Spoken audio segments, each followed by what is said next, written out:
নমস্কাৰ ছাত্ৰ ছাত্ৰীসকল, মই তুলিকা শৰ্মা তোমালোক আটাইকে গণিতৰ এই কক্ষাৰ ক্লাছলৈ স্বাগতম জনাইছো।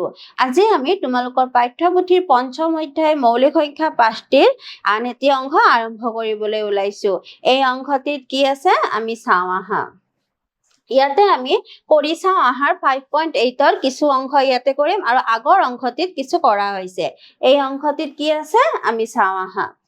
প্ৰথম ইয়াতে দিয়া প্ৰশ্নটি হ'ল তলৰ প্ৰতিটো সংখ্যা 10, 5, 2ৰে হৰণ কৰিলে পোৱা ভাগশেষবোৰ উলিয়াব দিয়া হৈছে। গতিকে আমি 89ৰ ক্ষেত্ৰত আমি কি লিখিব পাৰো ভাগশেষবোৰ 10ৰে কৰিলে আমি কি পাম। প্ৰথমতে আমি 89 সংখ্যাটো লিখি লৈছো। 89ৰ ভাগশেষ আমি প্ৰথম 10ৰে কৰিলে কি পাম 9 পাম।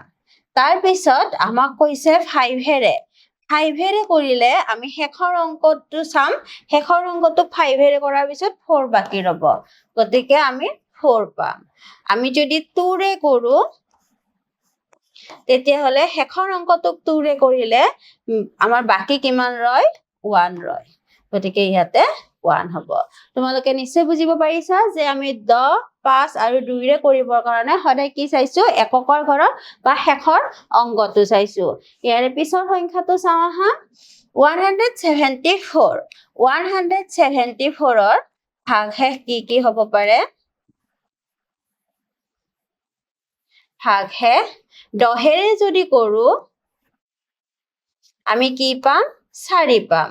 5ৰে যদি কৰো একেই আমি 4 পাম, কাৰণ 5ৰ গুণিতক ইয়াতে 5টো আহাই নাই, গতিকে 2ৰে কৰিলে আমি কি পাম 4ক 2ৰে বিভাজ্য হয়, গতিকে আমি 0 পাম।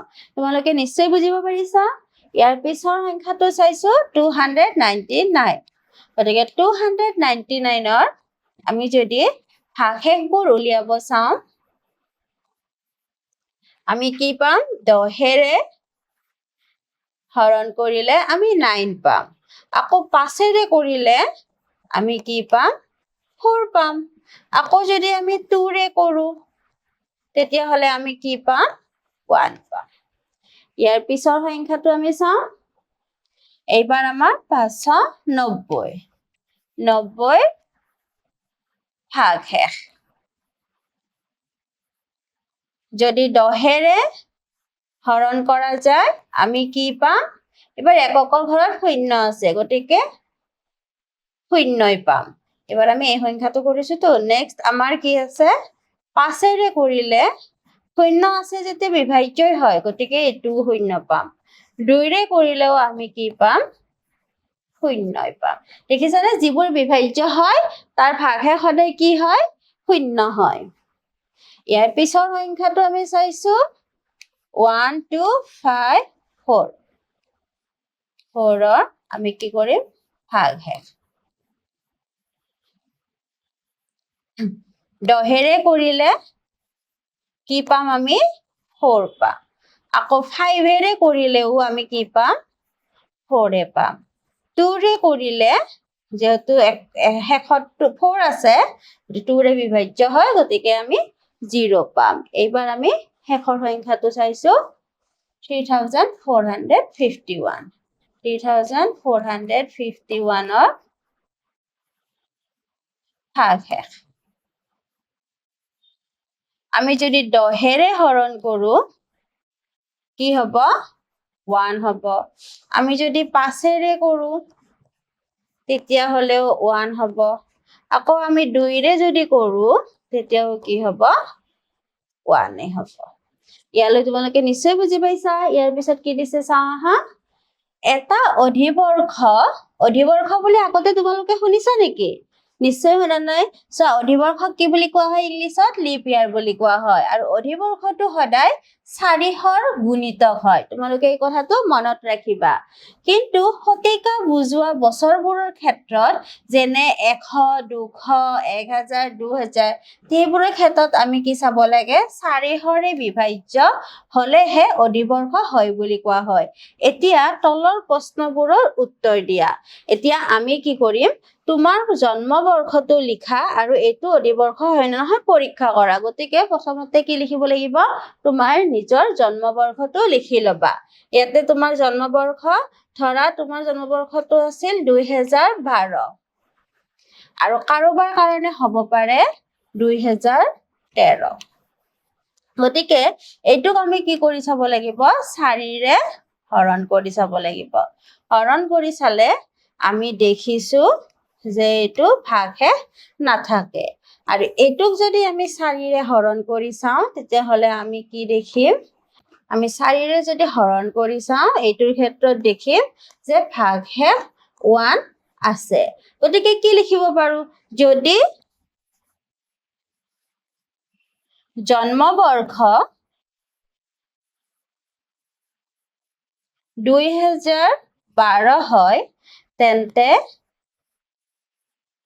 ই অধিবৰ্ষ বুজি পাইছানে তোমালোকৰ একেলগে পঢ়া ল'ৰা ছোৱালীখিনি নিশ্চয় এনেকৈ পাবা আমি এইটো এটা জাস্ট উদাহৰণ দিছো আৰু যদি জন্মবৰ্ষ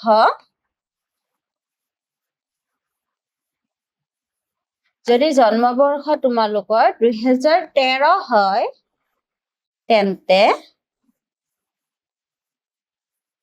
ই অধিবৰ্ষ নহয় গতিকে আমি দুটা বছৰৰ ক্ষেত্ৰত আমি তোমালোকক উলিয়াই দেখাই দিছো তোমালোকে নিশ্চয় নিজৰ নিজৰ জন্মবৰ্ষটোৰ কাৰণে এই গণিতটো কৰিব পাৰিবা কৰি চাবা তোমালোকে ইয়াতে দিছে তোমাৰ জন্মবৰ্ষৰ পৰা এতিয়ালৈ কোন কেইটা বছৰ অধিবৰ্ষ পালা গতিকে আমি 2012ৰ পিছত 12 বা 13 হলে তাৰ পিছত আমি অধিবৰ্ষ কোনটো কোনটো পাব পাৰো 2016 পাম 2020 পাম তাৰ পিছত আমি 2024 পাম আৰু এইবাৰ আমাৰ কি চলি আছে 2025 গতিকে হেতু অধিবৰ্ষ নহয় গতিকে এই কেইটা অধিবৰ্ষ আমি পাম তোমালোকৰ জন্মবৰ্ষৰ পিছৰ পৰা তাৰ পিছত কি কৈছে 2004ৰ পৰা 2084 লৈ কেইটা অধিবৰ্ষ আছে তাৰ কাৰণে আমি কৰি চাব লাগিব 2004ৰ পিছত কি হ'ব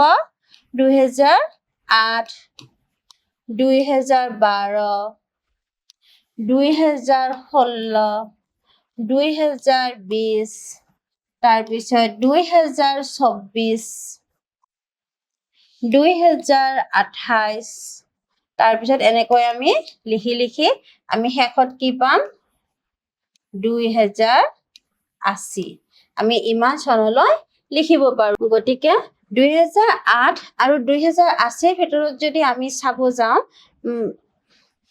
গতিকে আমি 2004 আৰু 2084 ভিতৰত যদি আমি ইয়াতে উলিয়াব যাওঁ তেতিয়াহলে ইয়াৰ পৰা ইয়ালৈ যদি আমি হিসাব কৰো আমি 19টা অধিবৰ্ষ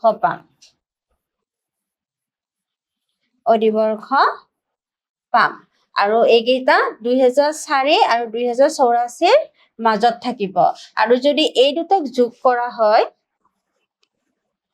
2004 আৰু 2084 ধৰি আমি কেইটা পাম 21টা অধিবৰ্ষ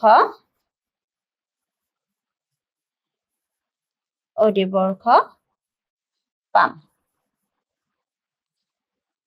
গতিকে তোমালোকে নিশ্চয় বুজি পাইছা যে আমি যদি 4ৰে হৰণ কৰিলে ভাগশেষটো 0 হৈ যায় তেতিয়াহলে কি বুলি কোৱা হয় অধিবৰ্ষ আৰু আমি এনেকুৱাকে কৰি দেখাব পাৰো যদি মাজৰটো উলিয়াব দিয়া হয় তেতিয়াহলে আমি 19টা বুলি কম আৰু হেহতক যদি ধৰি বুলি কোৱা হয় তেতিয়াহলে আমি 21টা বুলি ক'ব পাৰিম ইয়াৰ পিছত তোমালোকৰ কি দিয়া হৈছে সংখ্যাৰ সৈতে কিছু ধেমালিৰ কথা কোৱা হৈছে ইয়াতে কিনো সংখ্যাৰ সৈতে ধেমালি দিছে আমি চাওঁ আহা প্ৰথমতে 10ৰে বিভাজ্যতাৰ ওপৰত দিছে কি দিছে দুগৰাকী মানুহ ধৰা হল A আৰু B এ খেলিব পৰা এইটো এটা খেল এইটো উৎপাদক নিৰ্দেশৰ লগত জড়িত হ'ব ইয়াত 1ৰ পৰা 30লৈ সংখ্যা লিখা থকা 30খন কাৰ্ড আছে আৰু তলত দেখুওৱা তালিকাৰ দৰে কাৰ্ডবোৰ সজোৱা হৈছে ইয়াতে এনেকুৱাকে কাৰ্ডবোৰ সজোৱা আছে আমি ইয়াতে দেখিছো 1ৰ পৰা একদম 30 লৈ ইয়াতে লিখা আছে স্তৰবোৰ কেনেকুৱা মানে খেলটো কেনেকৈ খেলে আমি চাওঁ আহা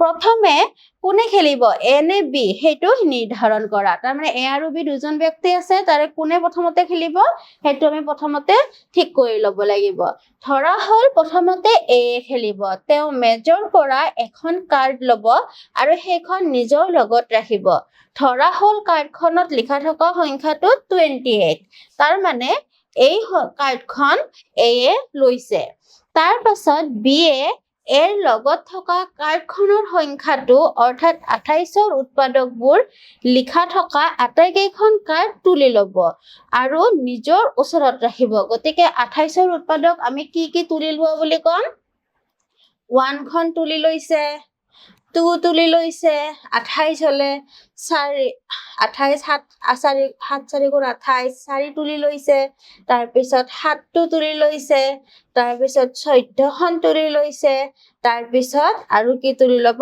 28 খন তুলি লৈছে গতিকে আমি কি দেখিছো আটাইকেইখন কাৰ্ড তুলি লোৱা দেখা পাইছো তাৰ পিছত কি কৰিব দিছে আমি চাওঁ আকৌ B এ এখন কাৰ্ড তুলিব আৰু নিজৰ লগত ৰাখিব বাকি কাৰ্ডবোৰৰ পৰা A B ৰ কাৰ্ডখনত থকা সংখ্যাটোৰ উৎপাদকবোৰ লিখা থকা কাৰ্ডবোৰ তুলি ল'ব আৰু নিজৰ ওচৰত ৰাখিব এতিয়া ধৰা হল B এ কি কাৰ্ড তুলি লৈছে ধৰা 15 কাৰ্ডখন তুলি লৈছে তেতিয়া হলে তাৰ আমি কি উৎপাদকবোৰ তুলিব লাগিব এতিয়া 1 কাৰ্ডখনটো আগতে গুচি গল গতিকে আমি কি কৰিব লাগিব 3 খন তুলিব লাগিব 5 খন তুলিব লাগিব আৰু 15 তুলিব লাগিব তাৰ পিছত কি কৰিব লাগিব আটাইকেইখন কাৰ্ড ব্যৱহাৰ নোহোৱালৈকে খেলটো চলি থাকিব তাৰ মানে আমাৰ ইয়াৰ পৰা গুচি গল 1 গুচি গল 2 গুচি গল 3 গুচি গল 5 গুচি গল তাত 7 গুচি গল তাৰ পিছত আমাৰ 14 গল 15 গল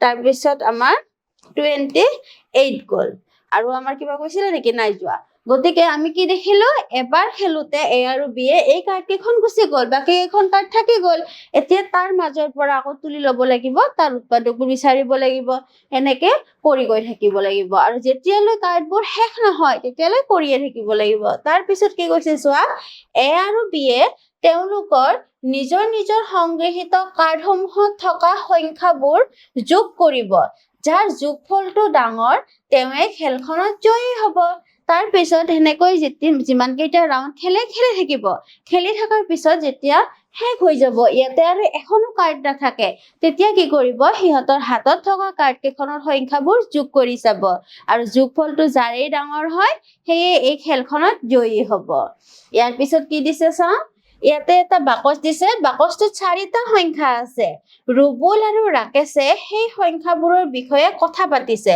তলৰ কোনবোৰ উক্তি সঁচা আমাক ক'ব দিছে প্ৰথমতে কি কৈছে ৰুবুলে কৈছিল প্ৰথম শাৰীত থকা সংখ্যাবোৰ পৰস্পৰ মৌলিক আমাক কৈছে প্ৰথম শাৰীত কি আছে 3 আৰু 5 আছে গতিকে কৈছে পৰস্পৰ মৌলিক হয় বুলি কৈছে আৰু আমি দেখিছো দুয়োটাই মৌলিক সংখ্যাবোৰ পৰস্পৰ মৌলিক হয়েই গতিকে এই কথাটো কি হ'ব সঁচা হ'ব ইয়াৰ পিছত কি দিছে ৰাকেশে কৈছিল প্ৰথম স্তম্ভত থকা সংখ্যাবোৰ পৰস্পৰ মৌলিক ইয়াতে কৈছে প্ৰথম স্তম্ভ বুলি ক'লে এই দুটা বুজাব এই দুটাত থকাটো পৰস্পৰ মৌলিক নহয় কাৰণ 3ৰে 105টোক বিভাজ্য হয় আমি দেখিছো 5 এ 1 6 6 3ৰে বিভাজ্য হয় গতিকে ৰাকেশে কোৱা কথাটো শুদ্ধ নহয় এবাৰ আকৌ ৰুবুলে কৈছিলে দ্বিতীয় শাৰীত থকা সংখ্যাবোৰ পৰস্পৰ মৌলিক নহয় আমাক ইয়াতে কৈছে দ্বিতীয় শাৰী মানে এইটো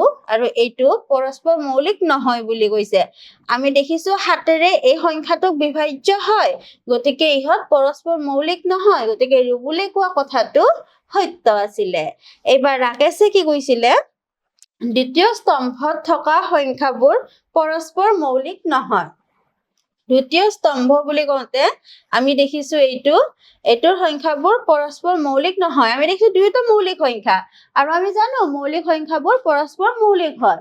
গতিকে ৰাকেশে কোৱা কথাটো সত্য নহয়। ৰুবুলে কৈছিল 105ৰ আটাইবোৰ মৌলিক উৎপাদক বাকচটোত আছে। ইয়াতে আমাক কি কৈছে, ৰুবুলে এইবাৰ কি কৈছে, 105ৰ আটাইবোৰ মৌলিক উৎপাদক ইয়াতে আছে। হয়, আমি দেখিছো যে ইয়াতে আটাইকেইটা দেখিবলৈ পাইছো। গতিকে আমি এইটো কথাও হয় বুলি ক'ব পাৰিম। তাৰ পিছৰ প্ৰশ্নটোত কি দিছে চাওঁ, শ্ৰীনিবাস ৰামানুজন এজন প্ৰখ্যাত ভাৰতীয় গণিতজ্ঞ যিয়ে গণিতৰ ক্ষেত্ৰখনলৈ বহুতো গুৰুত্বপূৰ্ণ অৱদান আগবঢ়াই থৈ গৈছে।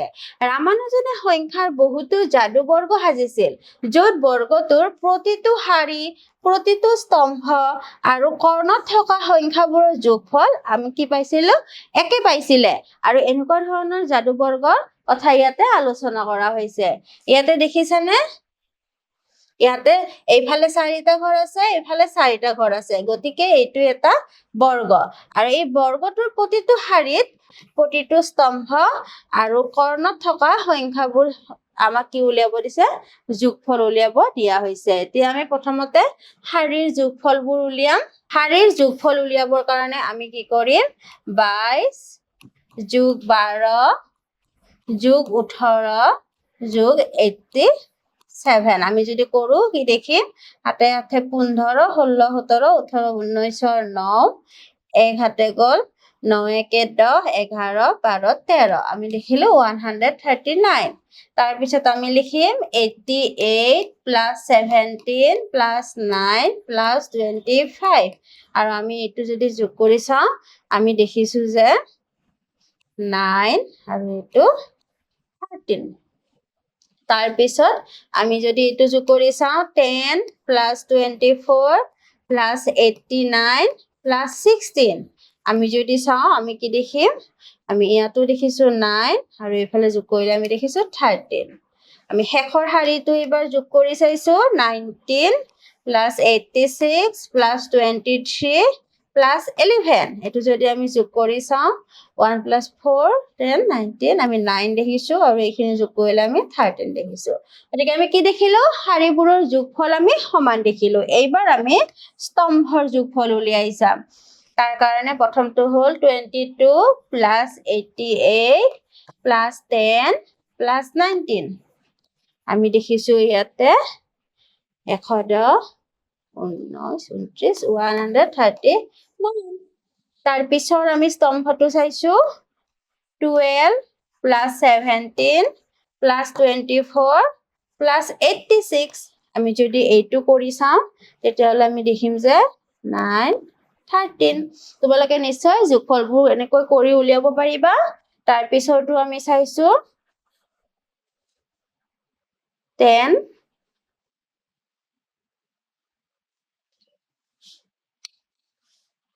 তাৰপিছতো আমি উলিয়াইছো 18 প্লাছ 9 প্লাছ 89 প্লাছ 23 এইটো আমি যোগ কৰি চালে দেখিছো 9 13।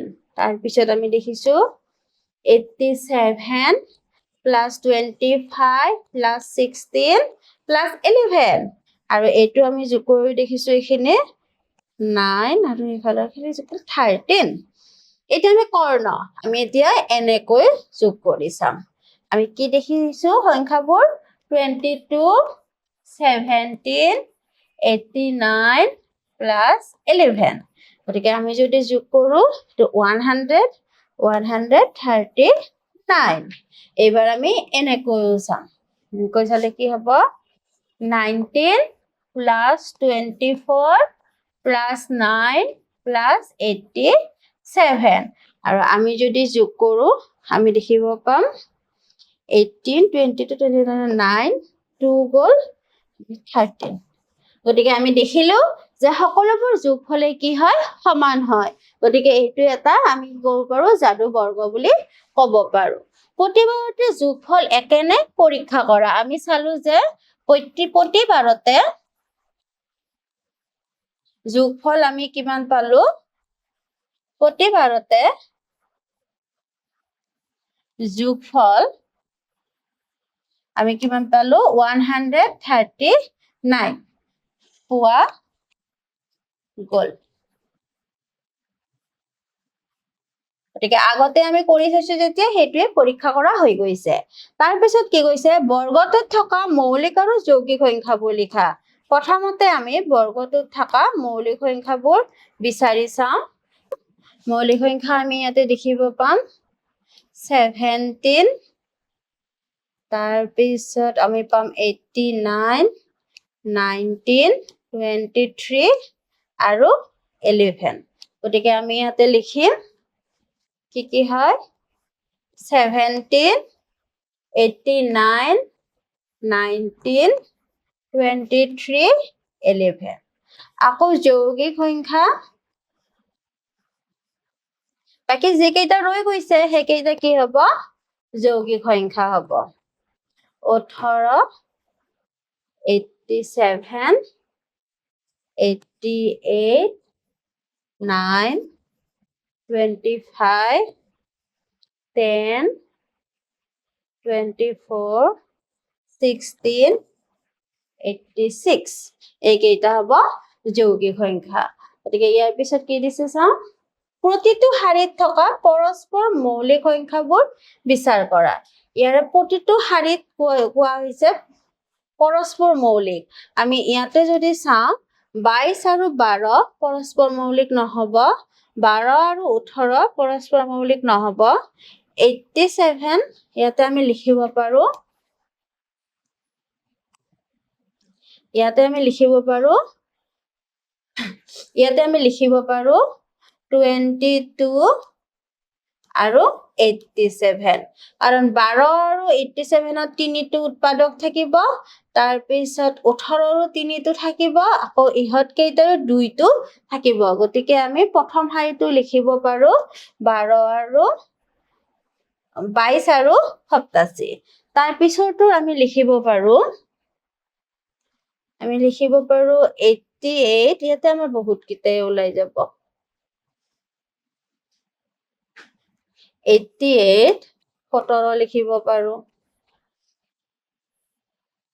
88 9 লিখিব পাৰো 88 25 লিখিব পাৰো আকৌ আমি 17 9 লিখিব পাৰো 17 25 লিখিব পাৰো আকৌ আমি 9 25 লিখিব পাৰো এইটো শাৰীত এইবাৰ তোমালোকে চোৱা 89 গতিকে 89 সংখ্যাটোৰ লগত গোটেইকেইটাই কি হ'ব পৰস্পৰ মৌলিক হ'ব 89ৰ লগত আমি 10 লিখিব পাৰো 89ৰ লগত আমি 24 লিখিব পাৰো আকৌ 89ৰ লগত আমি 16 লিখিব পাৰো এনেকৈ আমি লিখিব পাৰো তাৰ পিছত শেষৰটোত দেখিছো আমি 19 23 আৰু 11 গতিকে এইকেইটা মৌলিক সংখ্যাই হয় গতিকে এইবোৰ পৰস্পৰ মৌলিক হ'বয়ে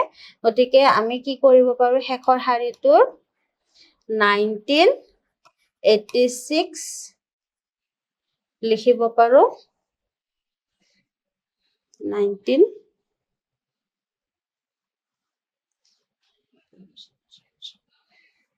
86 লিখিব পাৰো তাৰপিছত 4 তাৰপিছত আমি 86 23 লিখিব পাৰো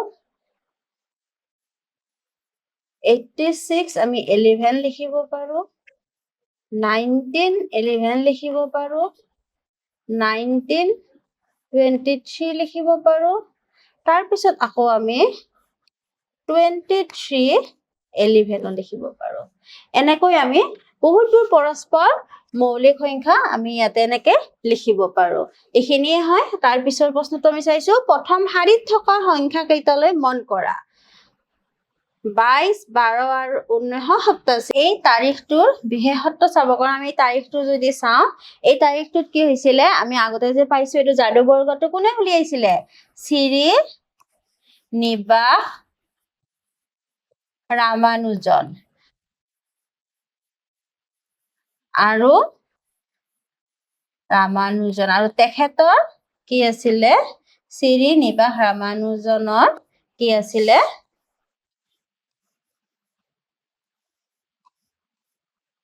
জন্ম দিন আছিলে এই দিনটোতে শ্ৰীনিবাস ৰামানুজন দেৱে জন্ম লাভ কৰিছিলে ইয়ালৈ তোমালোকে নিশ্চয় বুজি পাইছা আজিলৈ এইখিনিয়ে ধন্যবাদ